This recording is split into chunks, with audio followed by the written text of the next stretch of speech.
Hello, ladies and gentlemen, I'm the Innkeeper, and today I would like to welcome you all to Kingdoms and Castles, a rather interesting title that's just come out of, was it in early access or Steam Greenlight? It was greenlit, and now it's on Steam. I don't think it was an early access, but it was funded, and it's created by Lionshield Studios, very similar to Banished. Some have said. I would prefer to say it's very similar to Stronghold, a very old game that came out quite some time ago that had a few sort of expansions and a few, I suppose, what's the word I'm trying to come up with right now? Look, I don't know. There's a few variants of the game, Stronghold 2, 3 onwards. I like Stronghold 1. It is the best one, especially Crusaders. This is a more simplified version of the game. However, still quite quaint. The art style is quite nice as well. Very simple. It's a very fun game to play. Easy, though. But we're going to get into it.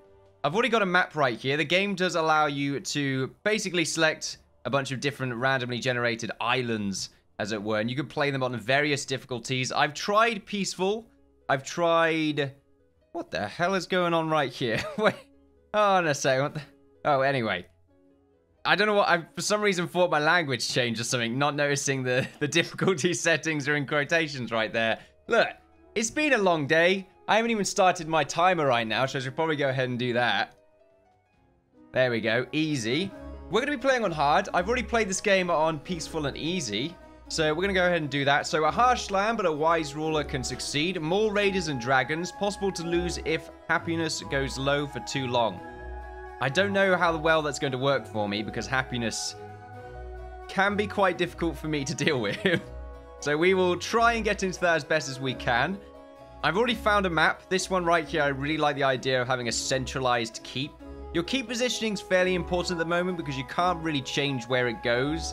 So just sort of deciding where you place it down at the start is where it's going to be throughout the entirety of the game. And there is no end game sort of goal, I suppose, other than just a sort of general creative survival aspect of expanding throughout the entire map and just sort of ending wherever you feel like. I hope you can't hear the ice cream van outside. You're ruining my recording, sir. Sir. I don't know why I said sir in such a way there, but I did. Let's place down our keep, and let's also, well, just pick a flag first. I like the Merv right there. I know, I mean, it's an eagle, I think. But there, well, we're gonna call this Mervdonia. Cool, I like it. It's just a bunch of parrots. Going to pause the game immediately right here. So the game does have resources, and it also has a large variety of buildings that you can construct. Much more than I was expecting, in fact. And all of them do serve a significant purpose, some of them being sort of less important than others, I would say. What you mostly want to deal with, though, is food. You do need food to feed your peasants, and there is a population marker, but I don't think that appears until you actually put your keep down, which is free. So here we are. Here's the keep. It does change in looks over time. We will probably have to eventually get rid of that stone, now that I'm thinking about it. I mean, that's a good spot. I quite like that. We can get rid of the stone eventually. I think we just need tools for it, which a blacksmith can construct. The main issue we have is the lack of forest. We can just demolish them straight away. I suppose for now, though, do we want it to be the other way around? I think it should be pointing in a certain direction. It doesn't really matter. It's just for the sake of aesthetics. I think it should be pointing over here. I think that's quite a nice idea. So we start off with 5 safe villagers. Calling them peasants might not end well. You know, there might be some sort of mutiny involved, and they're all right here. I don't think... I was going to say they can't die. They can't be killed by raiders or Vikings, dragons, that kind of thing. They're the kind of enemies that will come along. However, the main enemy is plague and starvation and also homelessness. There is a happiness marker down here. Their average happiness is 69 right now. Fantastic. Trending towards 66. And that's because they do not have the amenities that they desire. We do start off with a few minerals right here, but that's not really going to do the job. So let's construct some roads. We need these to actually expand our kingdom. As you can see right here, we can only construct certain items throughout a radius, but most of them, I think, have to be connected to a road. Let's go ahead and do that. It doesn't really matter where we have the road, so I kind of like the idea. I mean, we're going to sort of... I want to try and immediately connect onto this land right here. Actually, do I? Actually, it might be over here. The main issue we have is... Well, there's no reason to limit myself.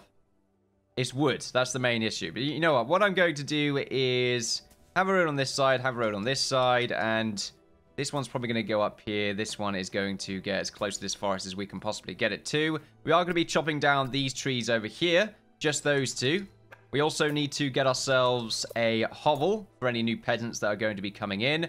Townspeople, even. These ones require a home, and their happiness does go down tremendously fast if they are homeless. They really don't like it. They're very, very annoyed if that happens. We're going to be putting a home down here. Now, as you can see, some of the land blocks right here are of a different shade of green. That's because it represents their level of fertility. So, is that the right word? Fertility? It just sounds like I'm saying that wrong. Some land is more fertile than others. The greener it is, the better it's going to be. As you can see, very fertile. Then we have fertile, and then we have barren. You want to try and place your buildings on barren tiles. It's not, you know, it's a little bit of management, I suppose, involved. We're collecting wood right now. We're putting it into our little stockpile. The villagers can walk through buildings for the most part, or sort of roughly around them, so you don't need to worry too much about exact layouts. They don't go through doors or anything to get anywhere. I'm not too sure if they're going to change that. Would be kind of cool. So we need stone in order to access the forestry, which is sort of our way to continually generate wood. It's not the fastest way to generate wood, but it is a way to do it. What we need to do, however, is get a quarry. Thankfully, we have some stone right here. We also have some charcoal, I believe, which we can use to heat up our homes. And that's more of a luxury at the moment. It's not necessarily something that you absolutely need. Bridges. How much is a bridge? It's 2 woods. Okay, it's not that bad. So we're going to build a bridge over this side and one going this way. We want one on this side because we need all the stone that we can get. Stone is very important. This side's also quite nice because there's plenty of wood. And I haven't played on hard before, so I don't know how quickly it's going to take before we eventually get attacked by barbarians. We also need more houses because we want to be able to expand our group of villagers. And we only have 22 wood right now. We need to eat...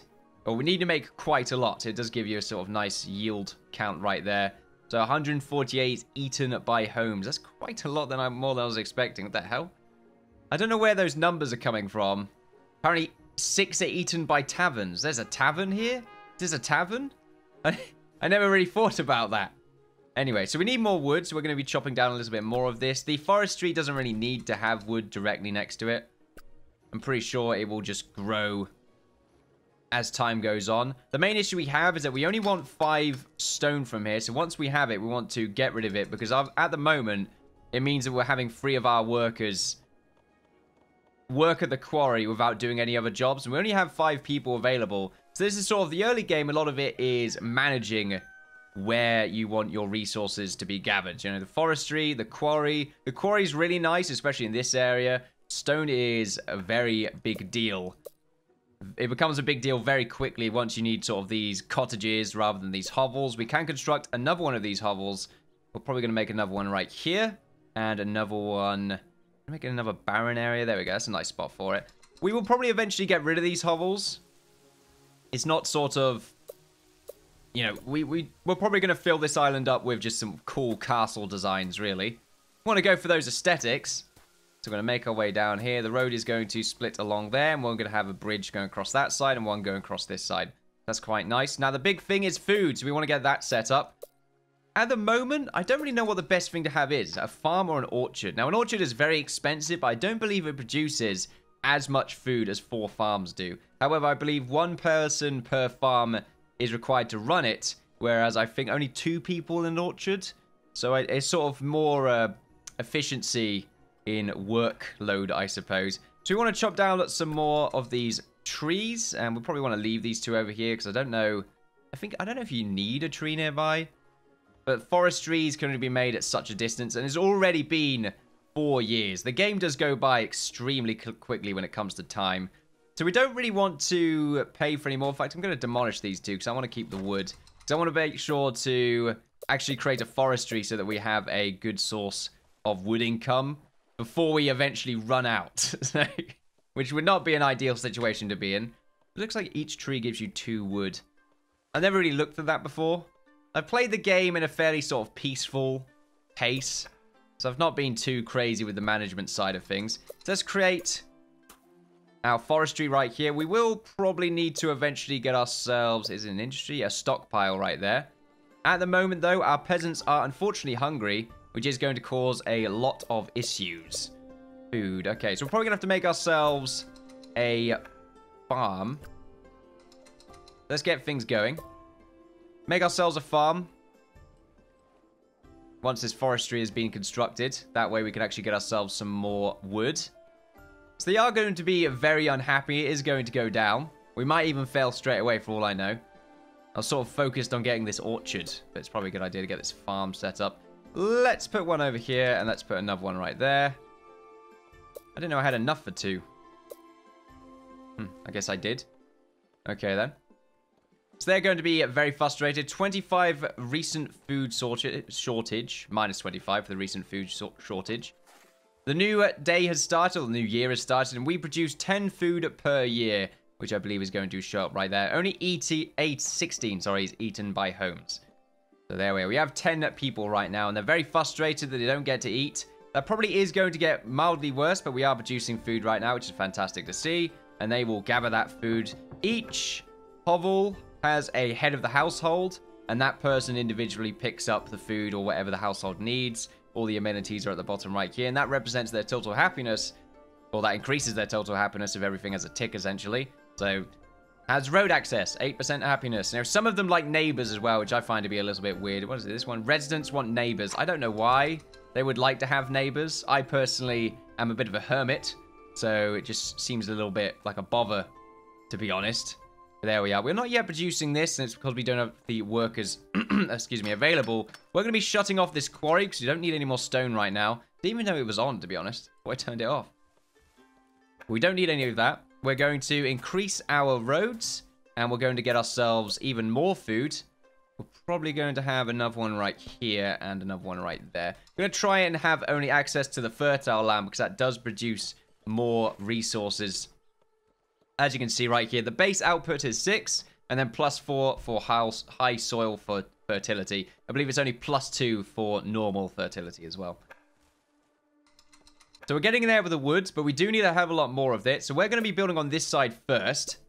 I don't know how long it's going to take before I need to eventually start taxing. So we can expand our castle.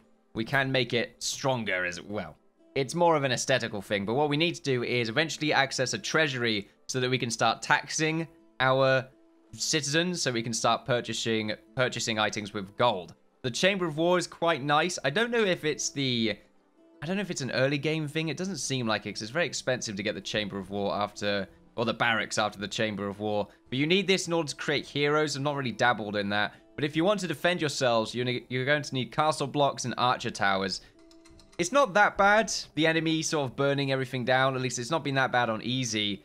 They sort of just come along, attempt to burn a few things down, which does remind me, I'm actually going to need a well. Let's get one of those set up. So a well is what is used to extinguish any flames that are nearby.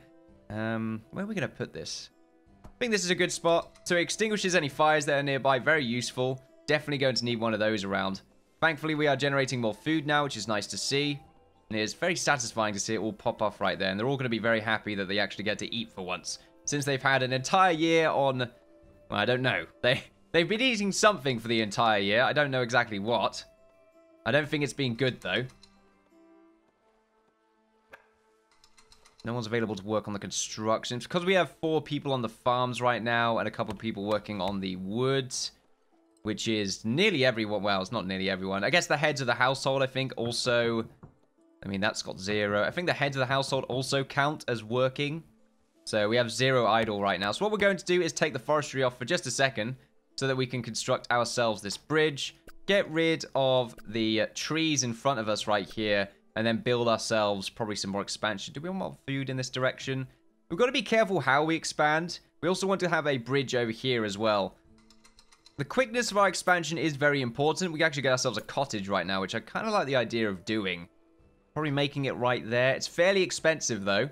Costs a lot of wood and a good amount of stone, and it isn't necessarily required, but it is nice to get as many people as we can. But getting a forestry up here might be a better idea. So probably what I'm going to do is build a hovel instead on this side. It's always It's not a bad idea to sort of take your time with expansion. Sometimes you can overdo it. So we're going to make ourselves another bridge all the way over to the other side. As he says that he doesn't want to expand too quickly, he's already expanding to 2 other islands. This one right here is not really that much of a big deal, so I'm not going to worry about that one. The only reason I'm going to ever go over here, as you can see, the land is really bad as well. This is the only part that's really freshly, well, the huge bit that's fertile. A little bit over here as well, which is quite nice. But for the most part, it's sort of sporadic. The reason why you want sort of big chunks of fertile lands is because you can actually get yourself these windmills. And they do increase the efficiency, not to mention the total food output of the farms around them. And it's more ideal to place them on sort of less useful lands. Unfortunately, every now and again you get these lightning strikes, and they do light things on fire if you're not careful. They can also flood farms, which is a neat mechanic. Oh, that's new.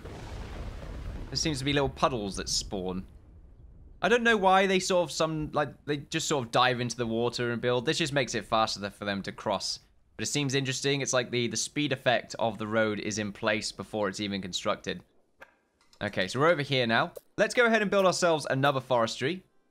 And we're also going to eventually need ourselves a small granary. In fact, we'll probably want to get one of these now. The reason we want one of these, because I believe if we store it in here, I believe it dies at the end of the year because it's not stored somewhere inside. It's just sort of hanging out outside. So having a granary nearby where our food is probably a good idea.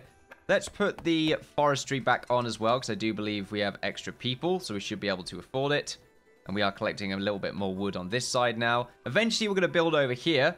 This will probably be where our main expansion starts off. I'm sort of saying the main village, because it's a large open space, and there's plenty of resources around it for the population to work with. Over here, we'll probably just sort of leave for the time being. It probably will be the first area that we start to fully defend, however. The quarry will eventually be put back on. We did get a few more people. It's turned itself off again. I think it's when I click space. It is, when I click space. I click space to pause the game, if you look on the bottom right here. But it looks like it also... See, it doesn't work there, but if I trigger it, now it works. That's very interesting. It's super triggered right now. Do apologize. Alright, let's see. Industry. For some reason, my navigation and menus, if you've watched me play games for a while, you will know how bad it is. So we probably want to put ourselves... we probably want a small stockpile somewhere between both of these forestries. We can't have them too close to one another. However, what we can do is probably have another one as we get closer up here. It is quite far away, though, from this main area. So we probably don't want to go this crazy now that I think about it. But this is just to make our lives a little bit easier as we sort of still construct within the main area over here. Now, as for food generation, as you can see right here, we are making more food than we are eating, which is quite nice to see. But we're still not generating much wealth. So I sort of feel like that's where we want to go quickly before things start going horribly wrong. And we need wealth in order to pay for these archery towers. So if we turn our quarry back on, I think we have... Oh, damn it again. There we go. 4 people are working on the quarry. It does actually tell you, I think. Yeah, it gives a nice, weird sort of Sims symbol above them. It's quite interesting. I do like the design of the townsfolk. It's very simple, but it definitely fits the design. But it does seem kind of cute, I suppose. Cute. Not a word I say very often. So we're going to start expansion over here very quickly. I say very quickly. I don't know how quick I'm really going, honestly. An orchard. Ah, damn, an orchard is always a weird one. Kind of like the idea of going for an orchard. But I still don't know how worthwhile it really is. Did it sort of separate them, food from farms? Okay, yeah. So we'll be able to find out. We can't build one right here just yet. And orchards I might add a little bit more awkward to construct because they need 4 fertile land tiles next to each other. So if there's one barren tile, then you're going to have issues, essentially. All right, let's make that road and have it a little bit closer. We are generating stone and wood. Unfortunately, we used all of our people. We want to create ourselves some more houses. I'm going to be making myself a cottage. You want to make it over here? I think I'd rather make a well over here first before I do anything. Because it's raining, I feel like it might be a good idea. And then next to that well, we can have our cottage. And this is sort of where we start to expand in this direction. We'll have the cottage here for now. We'll have to do some redesign later. The main issue is food's quite far away, so we probably want to have some food production, not to mention a town square set up eventually as well. As for food in this area, we could probably have it around about here. That's not a bad spot for it, and another granary.